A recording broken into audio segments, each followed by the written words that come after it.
Hey guys, so the problem I'm going to be covering today is the overpopulation of stray cats in the United States. Now, this problem occurs when cats escape from their homes or people let out their pets because they can no longer take care of them or they just simply don't want them anymore, and they release them back into the wild where they reproduce and their kittens will grow up not knowing humans and they'll become feral and aggressive. So it may not sound like that big of an issue, but currently there are 70 million strays in the United States. And it's such a big issue with there being so many strays because cats are such a big distributor of diseases such as rabies, FIV, which is the feline equivalent to HIV, feline leukemia, cat scratch fever. They're also distributors of parasites, fecal borne illnesses, fleas, ticks. A lot of the illnesses they carry can be zoonotic, which means humans can get them too.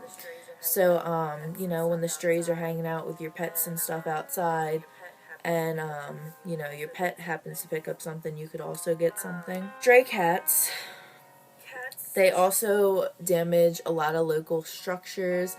In the wintertime, they tend to burrow any place they can find warmth, under houses, in sheds. They can dig holes. They also are carnivores, and since they're carnivores, they do a lot of hunting, especially the wild cats that were born in the wild. They hunt small animals, birds, rodents, anything they can get their hands on pretty much, which sounds like a good thing since these like smaller animals are like pests to us.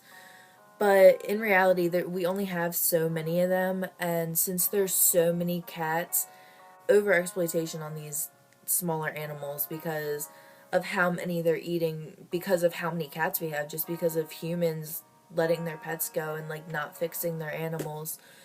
So, I mean, honestly, it could cause extinction on some of these smaller animals if we keep up with the large numbers of strays and we keep this going over the years. It's just not sustainable for us to live this way. Also, birds and rodents and small animals are big distributors of diseases also, which cats could bring to your pets.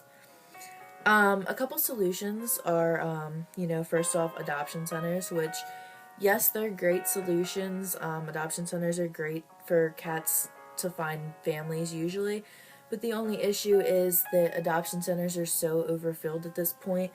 There's nearly 3.4 million cats in adoption centers each year, just newly put in there, and only 10% of all of the animals that come into adoption centers have been spayed and neutered, which is mainly the issue because, like, one female cat and her offspring can produce 420,000 kittens in just 7 years. 7 years is not a long time. Another thing is, since these cats are feral, if they are brought into adoption centers, they can never be adopted out. They can never go to a home because they don't know people and they aren't friendly. So they're either sent to kill shelters or they're just released back into the wild. And kill shelters, that's our next solution. I wouldn't really consider it a solution, it's kind of a last resort. Every year, 860,000 cats are euthanized, and they're mainly just feral cats that were born in the wild, couldn't find homes, so there was no other choice but to euthanize them. And it's sad, but it's the reality of it because there's just not enough homes for all the strays that we have, which is why it's such a big issue for everyone to get their pets spayed and neutered, because strays are just, everyone deserves a home, and it's ridiculous that so many animals are killed every year just to human ignorance.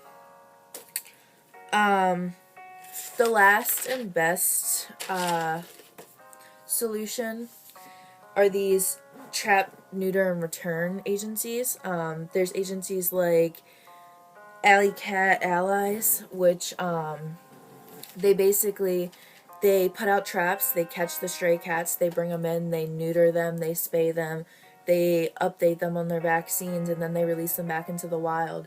And this is good because typically a stray only lives about 5.6 years. So which means if you take in 100 cats and you fix them all and you update them on their vaccines, 6 years from now, most of those 100 cats are going to be gone. And if they're not reproducing, then it's decreasing the number of strays in general. They did do some work down in Florida. And in an 11-year study at the University of Florida, there was a 66% decrease in the number of stray cats, with no kittens being born after the first 4 years. Basically, Alley Cat Allies is a nonprofit organization, so they work off of donations, they work off of pledges who sign up to support. They work off of fundraisers. So they'll come to different cities that raise money and help out those cities with these problems. And this is just one study that they did in Florida. But it really does show that it really does help out. And when it comes down to general cost of everything, like, it takes, at like the SPCA, it's $25 spay or neuter your cat. So 25 times 70 million is a lot of money.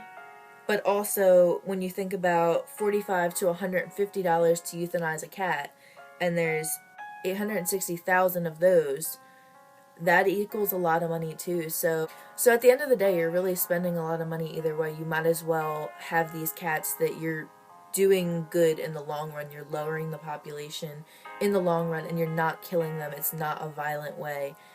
It's just a lot better. Bye. Say bye, Kick.